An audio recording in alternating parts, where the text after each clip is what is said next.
बहरोड नगर पालिका के ward number 33 से आजाद पार्षद प्रत्याशी श्रीमती रामेश्वरी को उनके चुनाव निशान फुटबॉल पर ज्यादा से ज्यादा वोट देकर सफल बनावें। काम किया है, काम करेंगे, सबका सहयोग और सम्मान करेंगे। साफ छवि, मजबूत इरादे, जो किया वो निभाए वादे। निवेदक डॉक्टर ऋषिदेव यादव। नगर पालिका बहरोड से भावी उम्मीदवार वार्ड नंबर 8 से पार्षद पद हेतु राकेश सेठ को अधिक से अधिक वोट देकर सफल बनावें। नई है सोच हमारी, नया हमारा विचार होगा, वादा है ये हमारा, शोषण मुक्त वार्ड होगा। निवेदक प्रेमचंद सेठ, नरेंद्र कुमार सेठ और समस्त वार्डवासी। नगर पालिका बहरोड के वार्ड नंबर 25 से पार्षद पद हेतु कांग्रेस की लोकप्रिय उम्मीदवार श्रीमती सरोज देवी को ज्यादा से ज्यादा वोट देकर सफल बनावें। आपका हर वोट मेरी ताकत। नगर पालिका बहरोड के वार्ड नंबर 20 से पूर्व पार्षद शीशराम यादव की धर्मपत्नी पार्षद प्रत्याशी अंगूरी देवी, जिनके चुनाव निशान कप प्लेट के सामने 4 नंबर वाले बटन को दबाकर अधिक से अधिक वोट देकर सफल बनाएं। निवेदक सुधीर यादव। नगर पालिका बहरोड के वार्ड नंबर 23 से आजाद उम्मीदवार पूनम यादव, जिनका चुनाव निशान कप प्लेट के सामने वाले बटन नंबर 2 पर अधिक से अधिक वोट देकर सफल बनाएं। निवेदक अशोक कुमार यादव, पूर्व पार्षद। नमस्कार, मैं हूं हनुमान गोयल और आप देख रहे हैं राज 24। आज हमारे साथ हैं डॉक्टर ऋषिदेव यादव, जो 2 वार्डों से चुनाव लड़ रहे हैं। वार्ड 2 है लेकिन बिल्कुल अड़ोस पड़ोस में है, वार्ड नंबर 33 और वार्ड नंबर 34। वार्ड नंबर 33 में कुल मतदाता 666 है और वार्ड नंबर 34 में 189, यानी इन दोनों वार्डों में 855 मतदाता भाग्य का फैसला करेंगे। एक जगह से वो खुद लड़ रहे हैं और एक जगह से इनकी मम्मी चुनाव मैदान के अंदर है। आज हम इनसे बातचीत करेंगे। डॉक्टर साहब, जब आप पार्षद थे पहले, आपने अपने वार्ड की आवाज़ बड़ी दमदार तरीके से आप उठाते थे, फिर भी कुछ काम अधूरे रह जाते हैं जिनको आप नहीं कर पाए, वो कसक आप किस तरह से पूरी करेंगे? देखिए, वैसे तो पार्षद का कोई बजट नहीं होता नगर पालिका में। पार्षद के नाम से पार्षद सिर्फ जनता की आवाज़ को मजबूती से नगर पालिका बोर्ड में रखता है, फिर चाहे किसी भी पार्टी का चेयरमैन हो और चाहे कोई भी चेयरमैन हो। अगर पार्षद मजबूत है तो वार्ड का विकास 100% होगा। पार्षद अगर कमज़ोर है, चाहे किसी भी पार्टी का हो और चाहे किसी भी दल का हो, राइट, तो विकास नहीं हो पाता। तो मैंने भी यही किया। मेरा वार्ड नंबर 23 था, जिसका मैं मौजूदा पार्षद रहा हूँ पिछले कार्यकाल में। उस वार्ड के 3 टुकड़े कर दिए गए जी, राजनीति के तहत। वर्तमान में 3 टुकड़े गए कर दिए। एक हिस्सा वार्ड नंबर 31 में मिला दिया, दूसरा हिस्सा वार्ड नंबर 33 हुआ जिसमें 666 मतदाता है, तीसरा हिस्सा जिसमें सिर्फ 189 वोट है।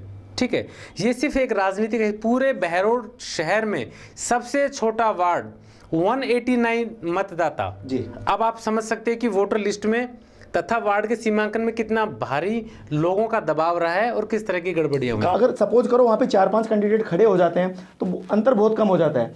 डॉक्टर साहब, जब आप अपने कार्यकाल में थे, आप हमेशा RTI के तहत जानकारियाँ लेते थे और कार्यकाल खत्म होते होते आपकी उस वजनदार आवाज़ के कारण ACB ने कार्रवाई भी की और भ्रष्टाचार उजागर भी हुआ। आप मानते हैं कि भ्रष्टाचार ज़्यादा ही था नगर पालिका में? देखिए, बहरोड में पिछले काफ़ी सालों से ये एक सिस्टम सा बना हुआ था नगर पालिका में। हालांकि मैं डॉक्टर हूँ पेशे से, तो मेरा राजनीति में कोई इंटरेस्ट था नहीं, लेकिन मैंने देखा कि बहरोड में छोटे छोटे काम के लिए जो भी सत्ता में या पद पे बैठे हुए हैं, जो भी लोग हैं, XYZ कोई भी हैं, वो आपको NOC देते हैं तो एहसान करते हैं, राशन कार्ड का काम करते हैं तो एहसान जताते हैं, और आपके पट्टा जारी करते हैं तो एहसान। आप ये बताएं, जो जनता का पैसा, टैक्स पेयर्स का पैसा, भारत सरकार, राशन सरकार का पैसा अगर पब्लिक में लग रहा है तो उन छोटी छोटी चीज़ों के लिए एहसान क्यों जी? इसलिए मुझे आना पड़ा कि भैया ये जो पैसा राजस्थान सरकार का है, आपके घर का व्यक्तिगत पैसा नहीं है। अगर आप पब्लिक के काम करवाते हो, किसी को NOC देते हो, किसी का नाली साफ करवाते हो, सड़क बनवाते हो, तो आप कोई एहसान नहीं कर रहे। आप उसी जिम्मेदारी के लिए पोस्ट पे गए थे, उस जिम्मेदारी को अगर आप कर रहे हो तो उसमें एहसान की क्या बात है? डॉक्टर साहब, आप एक जाने माने दंत चिकित्सक हैं, आपको राजनीति में आने की क्या जरूरत है? आप तो वैसे लोगों की सेवा करते हैं। बिल्कुल सही कह रहे हैं आप। हालांकि मैं क्योंकि राजनीति एक बहुत गंदा खेल है और आपने 5 साल में झेल के भी देख लिया कि किस तरह से आपने इन लोगों का अकेला रह करके आपने विरोध किया। देखिए बिल्कुल सही कहते हैं। मैं professor and head of the department की पोस्ट तक भी मैं जा चुका हूँ। मैंने रिजाइन कर रखा है, कुछ मेरे क्लिनिक के काम भी हैं, कुछ पब्लिक की जिम्मेदारियां भी थी, इसके चक्कर में मैंने हमारे अरविंद केजरीवाल जी सीएम हैं दिल्ली के, उनकी एक बात मेरे को बड़ी अच्छी लगी कि सब कहते हैं कि राजनीति गंदी है। अगर राजनीति गंदी है तो भारत का प्रतिनिधित्व नरेंद्र भाई मोदी कर रहे हैं, राजस्थान का प्रतिनिधित्व अशोक गहलोत जी कर रहे हैं। तो अगर राजनीति गंदी होती तो शहर का, क्षेत्र का, स्टेट का, भारत का विकास कैसे हो पाता। इसलिए राजनीति गंदी नहीं है, उसमें कुछ लोग गंदे हो सकते हैं, पार्टियां भी कभी गंदी नहीं होती हैं। पार्टियों के कुछ एमएलए, एमपी या कुछ भी चंद लोग अपन कह सकते हैं कि जिन पे करप्शन के चार्जेस भी लगे, कुछ बच के निकल भी गए, कुछ उनमें फंस भी गए। तो नगर पालिका बहरोड के बारे में मैं कहना चाहूँ, यहाँ पे भी एक सिस्टम बना हुआ था, ढर्रा बना हुआ था, ठीक है। उस ढर्रे को तोड़ने के लिए हमने तोड़ा। हमने सबसे रिकॉर्ड बोर्ड मीटिंग्स बुलवाई। उससे पहले बोर्ड मीटिंगें होती थी, नहीं होती थी, फॉर्मेलिटीज थी, साल में 1 हुई, 2 हुई, नहीं हुई, कोई मतलब ही नहीं, प्रोसीडिंग रिपोर्ट नहीं मिलती थी।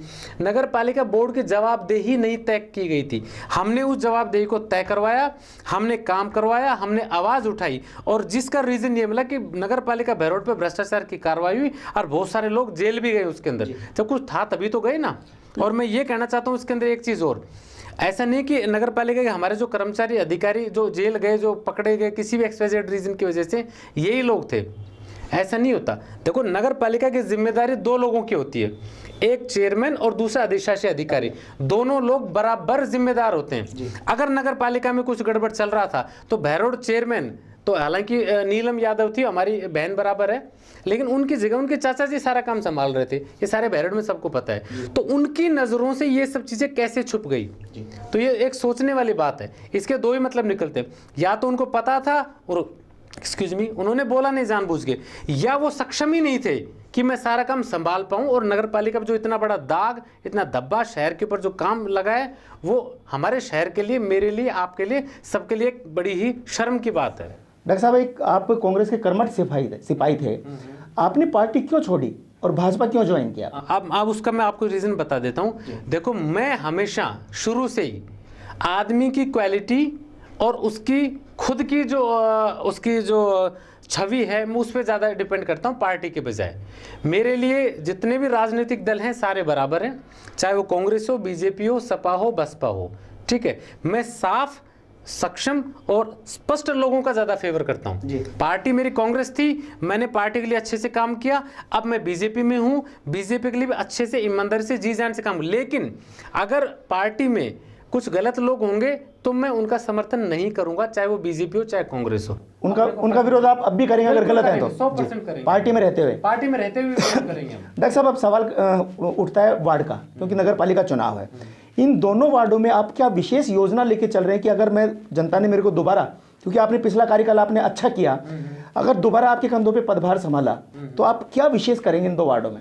देखो वैसे तो पार्षद का मैंने आपको बताया कोई बजट नहीं होता है, लेकिन हमारी आवाज, जनता की जिम्मेदारी, जो कि हमारी एक ताकत भी है, उस ताकत के साथ अगर जनता ने मुझे भेजा तो मैं सबसे पहले वो काम करूंगा। जैसे उदाहरण लेता हूं वार्ड नंबर 33 का, जिसमें पटेल नगर एक क्षेत्र आता है। उस पटेल नगर में पार्षद भी बीजेपी का था और पार्षद बहरोड के चेयरमैन का भी आदमी था फेवर का, लेकिन फिर भी पूरे पटेल नगर में एक नाली और एक सीसी रोड नहीं बन पाया पूरे 5 साल में। वार्ड नंबर 23 जिसका मैं पार्षद हूं, जो कि भावता की ढाणी के इलाका या सेंट जेवियर स्कूल के आसपास का, अब तो 2 वार्ड हो गए खैर, उसमें भी वो जो इलाका है उसमें मैंने 6-7 सीसी रोड बनवाए, मैंने नालियां बनवाई, सफाई की व्यवस्था मेरे से जो बन पड़ती थी वो मैंने करवाई। हालांकि मुझे तंग भी किया गया, मेरे काम भी रोके गए बीच में, लेकिन मैंने बहुत सारे सीसी रोड, सफाई के काम, नाली रिपेयर और ये शक्ति विहार इस पे बैरिकेड्स, कुछ अतिक्रमण भी तुड़वाए मैंने, जिसके मुझे अभी वोटों के टाइम पे मुझे नुकसान भी भुगतना पड़ रहा है, लेकिन वो काम जेन्युइन था, इसलिए और लोग उसकी तारीफ भी करते हैं। डॉक्टर साहब, अच्छे लोग भी हैं। देखो आप अगर कोई काम करते हो मजबूती से तो उसमें 2 तरह के लोग आते हैं। आधे लोग तो कहेंगे बहुत अच्छा किया, लेकिन जिनका नुकसान हो तो कहेंगे यार मेरा नुकसान करवा दिया, सीधे सेट बात है। डॉक्टर साहब, वार्ड नंबर 33 की जब आपने जिक्र किया तो वहाँ पे पानी की भी बहुत बड़ी समस्या है। बिल्कुल, उसका मेन रीजन ये है कि बहरोड में 25 करोड़ का एक प्रोजेक्ट चल रहा था पानी का, वो पीएचईडी डिपार्टमेंट की तरफ से, लेकिन कुछ XYZ रीजन की वजह से वो प्रोजेक्ट बीच में बंद हो गया, वो ठेकेदार आ नहीं रहा। और पटेल नगर का एक धीरे धीरे बढ़ता जा रहा है, उसमें बहुत सारी गलियों में गलियां हैं, ठीक है। तो वहाँ पे एक बोरिंग हुई भी थी जो कि फेल हो गई, जिसमें पानी नहीं आया। कुछ गलियों में वास्तव में ही प्रॉब्लम है। अब मैं एज ए पार्षद यही कर सकता हूँ, क्योंकि मैं तो घोषणा कर नहीं सकता, ना ही नगर पालिका घोषणा कर सकती है जल्द है कि वहाँ पे ट्यूबवेल बनवा देगी। ये सिर्फ और सिर्फ PhD डिपार्टमेंट, अपने MLA साहब और MP साहब यही उसकी घोषणा कर सकते हैं। मैं सिर्फ इतना कर सकता हूं कि जो भी कानूनी कार्रवाई होगी, फाइल कार्रवाई होगी, उसमें मैं बिल्कुल योगदान होगा और वार्ड की आवाज़ को मजबूती से डिपार्टमेंट के सामने, उच्च जो नेता अधिकारी उनके सामने रख सकता हूं मैं। डॉक्टर साहब, जिस तरह का आपका व्यक्तित्व है, आप बेबाक अंदाज से अपनी बात उठाते हैं और लोगों को कहते हैं, इन 2 वार्डों में आपको किस तरह का प्यार नजर आ रहा है, लोगों का कितना समर्थन नजर आ रहा है आपको? देखो, इन 2 वार्ड में विशेष तौर से मैं आपको कहना चाहूँगा, शायद ही मैक्सिमम जो शिक्षित प्रोफेशनल लोग हैं वो इन वार्ड में, जैसे कि अध्यापक हैं, ठीक है, डॉक्टर भी मेरे पेशे से भी काफ़ी लोग, व्यापारी भी हैं, हाँ बिल्कुल सही बात है। सबसे ज़्यादा जो हैं वो अच्छे व्यापारी हैं, बड़े हैं, और टीचर अध्यापक हैं।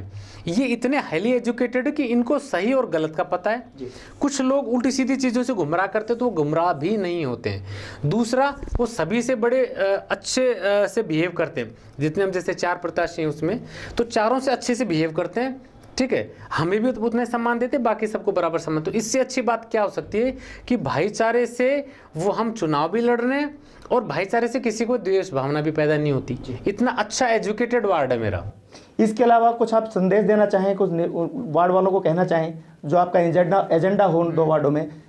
मेरे वार्ड नंबर 33 और 34 के मतदाताओं से सीधम सट और क्लियर एक ही फंडा है कि आपकी आवाज़ कहीं पे भी नहीं दबने दूंगा। चाहे कोई भी चेयरमैन बने, किसी भी पार्टी का बने, किसी भी दल का बने, और चाहे नया चेयरमैन बने, चाहे पुराना बने, तीसरा बने, चौथा बने, पहला बने, दूसरा बने, जितने भी वार्ड की समस्याएं हैं जो कि मेरे अधिकार क्षेत्र में आती हैं, उसमें वार्ड को कभी नीचा नहीं देखने दूंगा और मजबूती से विशेष समस्या जैसे सफाई की है, नाली सफाई की है, और अगर कहीं छोटा मोटा काम बचा भी हुआ है जो मैं नहीं करवा पाया पिछली बार कुछ राजनीतिक कारणों की वजह से, वो मेरे बचे हुए कार्य मैं अवश्य 101% पूरा करवाऊंगा।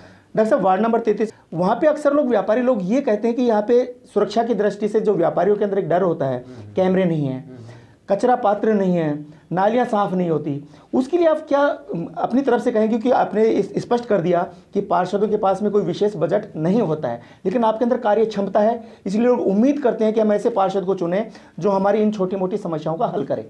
बिल्कुल सही कहा आपने।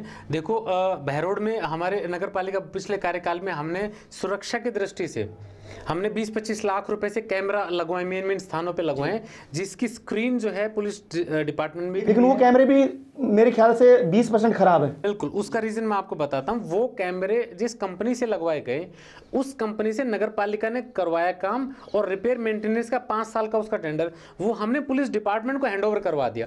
अब ये पुलिस डिपार्टमेंट की जिम्मेदारी बनती है कि जिस आदमी के पास रिपेयर मेंटेनेंस का टेंडर, उसको बुलाया जाए और उससे रिपेयर करवाया जाए। जब पुलिस डिपार्टमेंट ही नहीं बुलवा पा रहा तो नगर पालिका तो कैसे बुलवा पाएगी? तो ये तो देखो, हमने कोई काम किया, आपको हैंडओवर कर दिया, तो इसकी जिम्मेदारी आप भी तो समझिए ना। तो इसमें नगर पालिका क्या करेगी उसमें? और रही बात व्यापारियों की, देखो व्यापारियों का व्यापार वार्ड के बाहर है, वार्ड के अंदर तो सिर्फ निवास है। निवास में पूरे पटेल नगर में या वार्ड नंबर 33 में, 34 में कहीं पे भी आपको किसी तरह का झगड़ा आपको शायद सुनने में नहीं मिला होगा, किसी तरह की असामाजिक गतिविधियां सुनने को नहीं मिलेगी। अब इंडस्ट्रियल एरिया में कुछ होता है तो उसमें तो देखो पुलिस डिपार्टमेंट या रिको देखेगा, उसमें तो देखो पार्षद या वार्ड का कोई निवासी कोई कुछ कर नहीं पाएगा उसमें। धन्यवाद डॉक्टर साहब। तो ये थे डॉक्टर ऋषिदेव यादव। देखते रहें रात 24। नमस्कार। बहरोड नगर पालिका के वार्ड नंबर 8 से जन जन का प्रिय भाई विक्रम यादव को वोट देकर सफल बनाएं। वार्ड 8 का एक ही नारा, पार्षद हो विक्रम हमारा। बहरोड नगर पालिका वार्ड नंबर 9 की आन बान शान, सबके चहेते भाजपा उम्मीदवार संजय मीर को भारी बहुमत से विजयी बनाएं। होगा सबका साथ, सबका विकास।